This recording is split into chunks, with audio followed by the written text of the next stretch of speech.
the prototype's real plan for Huggy Wuggy. But what if Huggy Wuggy's second chance was only the beginning? Here's where the theory gets even crazier.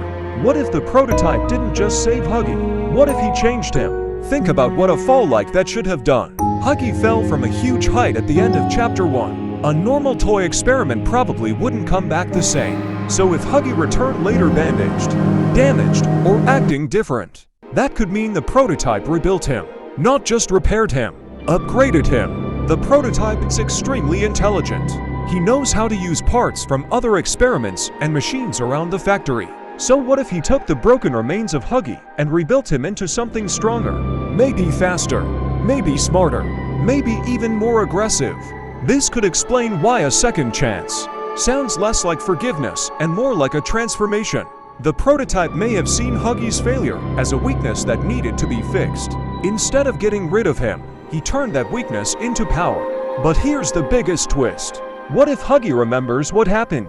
Imagine surviving the fall, waking up in the dark factory, and realizing the prototype brought you back.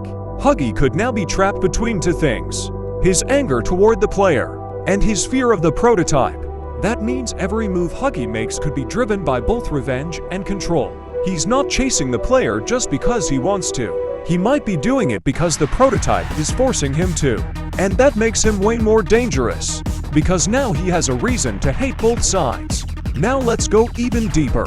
What if the prototype brought Huggy back because he knows something important? Huggy was the first major experiment the player faced. He saw the player up close. He chased them through the factory. He knows how they move. He knows how they escape. That means Huggy is one of the best tools the prototype could use to predict what the player will do next. Basically, Huggy becomes the prototype's tracker, a living weapon with experience. And that's exactly why a second chance makes sense. It wasn't about mercy, it was about strategy. The prototype is always thinking ahead. Every experiment he saves has a purpose. So maybe Huggy's role in the bigger story is much larger than we think. What if he's meant to return at the perfect moment? Not right away, not when we expect it, but during a huge final battle later in the game. Imagine this. The player is finally close to reaching the prototype. Everything feels like the end. And suddenly, Huggy Wuggy appears again. But this time he's different. More damaged. More terrifying. Maybe even partly mechanical.